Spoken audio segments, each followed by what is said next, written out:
this is Derek Arden, and welcome. Welcome to the Negotiators interview series and the Negotiators podcast. Today, I've got Patricia Fripp with me, all the way from San Francisco.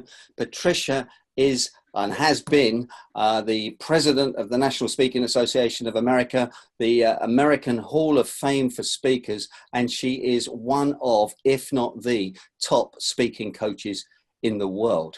Welcome, Patricia. Thank you so much for joining me. Always a pleasure to talk to my taxi driver when I come to England, or I should say my chauffeur service. Oh, well, that's fantastic. I better tell the listeners that what the negotiated deal was with you. Yes. I asked Patricia to come and speak at my conference when I was the president of the UK Speaking Association, and she said she would if I picked her up at Heathrow Airport and drove her to her friend in Wimborne. And I immediately agreed. But what I didn't know, there was a catch with this, that every time she came over, I would pick her up at Wimborne. And this seems to be an agreement that is going to go on for a long time. But of course, I've got my recording machine with me, and I ask her questions for 2 hours all the way down. So it's a really special occasion. You might be a good negotiator, but as my staff used to say, you can't flim-flam a flim-flam artist. So Patricia's from Wimborne in Dorset. She was a hairdresser in Bournemouth, my favourite county, wonderful place. And she emigrated to America, to San Francisco. So welcome, Patricia. Patricia, today I want to talk to you about storytelling, because I know how important storytelling is at conferences, at business meetings, but a lot of people don't realize the power of the story and the metaphor. Can you run that past us all, please? I often find with the sales teams that I work with, they have the impression, Patricia, it's almost as if our prospects take seminars from people like you to resist our sales presentation. And what I like to tell them, and I suggest to our listeners, that people might resist a sales presentation. Nobody can resist a good story well told. And there are two very important formulas that we can use in business. The first and the absolute classic would be social proof. You tell stories about satisfied customers or clients, and every good professional needs to have in their back pocket, which means you're prepared, they're polished, they're ready to bring out when you need them, an arsenal of stories to match the type of prospects and people that they are talking to. So, for example, if you were talking to doing business with a $2 billion software company, it doesn't matter that your happy, satisfied customer story is a $2 billion software company, but it needs to be about the same size and about the same complexity. There has to be a match.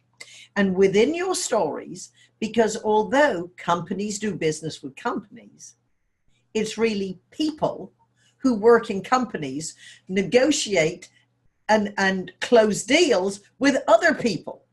And people are a lot more easier to make an emotional connection to.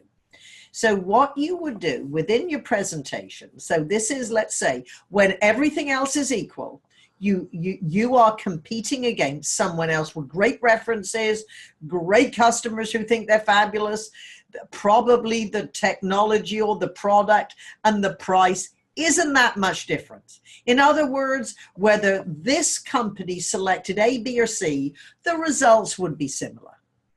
That's what I call everything else is equal. The presentation makes the difference.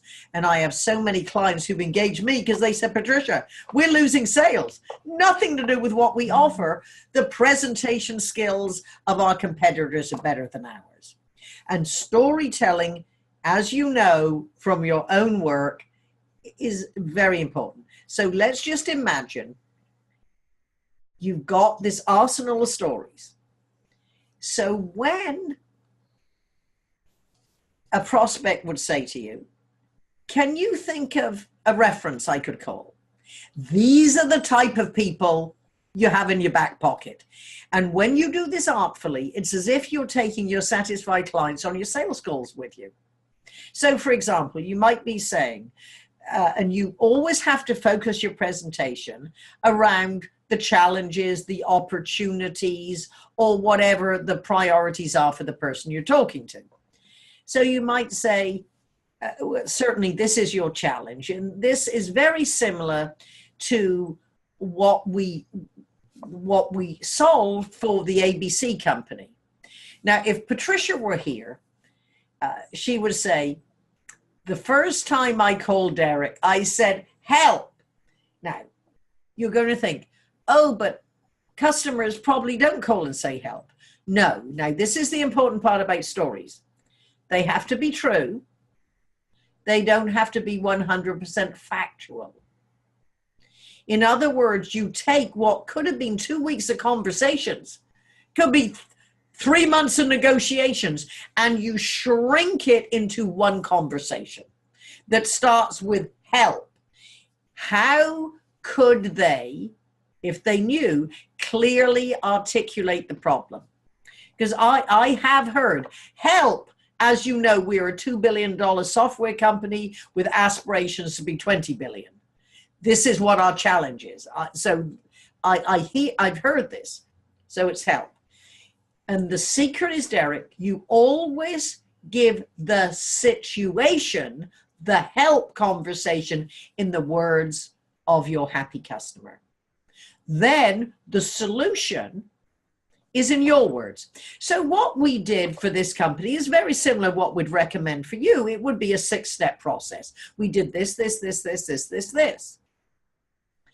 And then you say, if Patricia were here, she would tell you, we would not have believed it possible that we could bring this project in under budget, 2 months early, and it has exceeded our expectations. You cannot go wrong doing business with this company. So in other words, your happy customer, if you use their dialogue, and this is another important part. So you got situation, solution, success. Situation, success in the words of the happy customer, the solution in your words. When you are using the words of your happy customer, okay, say anything about yourself. You will not go wrong working with Patricia Fripp. You will not go wrong hiring Derek Arden for your negotiation training, because, so you see, it's hysterical. It's as if the other person is asking for the business, even though you were using the words. But you have to deliver the dialogue, not report on the dialogue. So reporting on the dialogue is, if Patricia Fripp were here, she would tell you that she was really very satisfied with our service and that we exceeded our expectations. In fact, her salespeople are producing 20% more than they thought was possible. That's reporting on it. When Patricia Fripp were here, she would tell you, I would not have believed it possible that after Derek's negotiation training, all our sales professionals were so equipped. They were handling bigger deals, they were closing more contracts, and the level of camaraderie and celebration has changed our whole corporate environment. You won't go wrong hiring Derek Arden. Now, you understand the difference. You can put the energy and the passion when you're using the dialogue as if they were there. The thing I'm struggling a little bit with as a Brit, rather than American, is we're a bit more reserved. Oh, you think of that Fripp woman's advice, she's too over the top. Well, the principles work. I know it works. Down a little, but it's Are you almost saying what the testimonial would be at the end? So you tell the story, this is what we did, and if the managing director was here, he would say our sales are up 20%, our return on investment's up 10%, and our sales force are more motivated. Would you actually say that? Oh, most definitely. Okay. And so the question is, well, how do you get these wonderful stories? Well, you call your satisfied clients, the ones that you're using as references, the ones that are on your websites, the ones that are in your brochure, and you leave a voicemail. You call in the evening, leave him my son and say, Derek, I'll never forget the time that we. Now, for me, it might be the time that we had that conference in Mexico City, and your sales team was so turned on, and you told me you got great results at the end of that year. One, do you mind if I use that story in my presentations? And would you mind setting up a time where I can hear in your words what your challenge was before we started talking, why you selected me for this project, and have we met and exceeded your expectations? We haven't talked in a few months and you were very happy at the time. I want to know the results. So what you're doing, you're leaving a message, and then you get them on the phone. And I promise you, Derek, and for any of our listeners, give your happy customers time to think, and you do an interview. So what you do, you have an interview and you record it, because you want them to just be free forming, and you can lead them. You say oh, you increase sales. Do you keep figures? How much have you increased sales? And well, what did your salespeople say about that? What has been one of your greatest successes? So they will actually write a better script for you about how good you were when you're in these conversations, if you pick the right customers. Wow. I see exactly what you mean now. Yeah. That's very clear indeed. And then what you do, you just record this, have it transcribed, so you can really take their actual words. You see, you can't take notes on this because you want to be engaged in the process. That's why you record it and say, with your permission, I'd like to record the conversation, Derek, so we can save you time, and you can say whatever you like.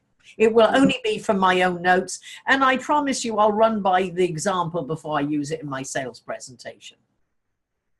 Fantastic. Now, what about closing skills in stories? So have you got any closing skills, how you would do it, or does it close itself? Well, so you say if they were here, it would do that. It was, so you give, and what you might do is, you see, through your presentation, you might have a couple of different companies. Yeah. But remember, companies are people. So it might be John from IBM, Mary from AT&T, Derek from Barclays Bank. So then when it comes to the end of your presentation, you want to say is, thank you for the opportunity to present our approach to helping solve your problem. And you might say, answer questions, or so if you would like the results that John, Mary, and Derek received, our next logical step would be. So just as in a speech, we would do a callback of our characters and the principles, in a sales presentation, see, you've done such a good job painting the scenes of these companies, you can say, if you want the results, and you bring them back in the end. Now, I promise you there's another type of story. So okay. That is the happy, satisfied story, and you bring your characters back in your conclusion. There is also the imagine story. And that is when you transport this company, these decision makers into the future. And you imagine it's a year from now. And you paint the scene of, if they use your technology, your training, your solution, what is likely to happen. And then you say, will that be a reality? All depends on the decision you make, on selecting the right vendor to do this. You see, and if you have better storytelling skills than the other brilliant competitors, that can give you an edge, because you've made an emotional connection. You painted a picture of what will happen to them, as well as the happy, satisfied clients. That's what I consider having an unfair advantage if you're a good storyteller. That's fantastic. Now, I've got a little difficult question for you as my last one. I'm sitting here in Guildford, 30 miles from London. Brits aren't as in your face as Americans. So I think some people will be listening to this thinking, oh, I'm not sure about doing that. What would your advice be to them? Because I, you know both I, sides of the Atlantic Ocean. I would use the same principles, and I would rehearse. First of all, you have to rehearse it on your friends, on your colleagues. You don't try adding these stories with a tad more drama than you normally would, unless you've rehearsed them. And I would say, tell your stories at least 20 times before you put it in your presentation. 20 times. Wow. Yeah. And how do you know if you don't test it? I see that. You don't know till you test it. But I promise you, if your competition is giving better stories than you, why not? So the very last question is, what's the biggest deal that someone's ever done after they've been coached by Patricia Fripp, the speaking coach? I worked with a small engineering firm. And how I got the job is I was speaking an HR conference, and the director of HR, who actually was a player in this company, came up and said, our engineers need to work with you. And a couple of weeks later, I flew to Indianapolis, and they were given this presentation 2 days later. And I made them bring the clothes that they were wearing and I mean, we could not leave this room until everyone had their scripts. I mean, that was simple. Talk about, going home to sleep, you couldn't. We had to go, because I only had 1 day with them. I talked to them on the phone, and I gave a couple of, for the president who was kicking off the meeting, I gave him his opening lines, and I gave him what would probably be his closing lines. And it's very important to wear the clothes you're going to. So, for example, the woman who was going to be in charge of communications, she would normally wear very floaty clothes, etc., and bangles. She was from India, and very creative. That's fine, because you're in a creative profession. And she had bought a jacket to wear over the floaty, which was very appropriate for the situation. You have your personality, but it's professional. And I said, it doesn't fit. She said, but it's expensive. I said, I don't care if it's an expensive jacket. You're going to take it back, because you have to have a jacket that fits. My friend Diane Parenti said, when it comes to clothes, it's all fit and fabric. So it doesn't matter how expensive it is. If it doesn't fit, it's wrong. That was another one. Great presentation, great visual aids on what their technology was going to do. He had a silk tie with a fish on it, but the eye was pointing down. It was almost like, look below my belt, look down here. Don't listen to my words, look down. I said, you cannot wear that tie. Yeah, right. So isn't it interesting? People can look at that. And they were going in. There were three companies. One, there was the governor wanted all business to stay in state as much as possible. Contracts for the state they wanted the money to stay there. So the out of state company, they thought they could do the job, but they're probably not going to get it because of what the governor wants. But then they were, out of the two in-state companies, they were really the underdog, because the people making the decision, they had worked with the project manager, and they really liked him with this other company, their project manager they'd never met. So the presentation really was going to make the difference, because out of the two, they were the underdog. And 2 months later, they're all on the phone, and they yelling, screaming, champagne popping. They said, Patricia, we just won the $20 million contract, and we could not have done it without you. And it was true. I knew what we did, that they didn't know they would have lost it. Now, that is a small firm. Now, of course, a lot of the companies that I work with, I'm getting them ready for their company meetings, that when they do well, like, for example, I'm coaching engineers for a cloud software company. They're going to have 5,500 customers and prospects at their conference. So based on the quality of the presentations and the education, you know, how much business that would generate, I would have no way of knowing. No, I understand. That's amazing. And I was just thinking, sometimes it's the really small things that make a massive difference, like the tie and the fit of the jacket. And yet people don't see that. And that's why it's so powerful to have a coach or a mentor that comes in from outside and sees it. Patricia, we're out of time, but can I thank you so much for being so clear for our listeners and the people that are watching it on video. Thanks for your time. Thanks for your presence. And I'm going to be picking you up at Heathrow at some stage when you're coming across, because that was the deal. But that was a terrific interview. And I look forward to interviewing you again at some stage, if you'd allow me to, for the Negotiators podcast. Patricia Fripp, thank you.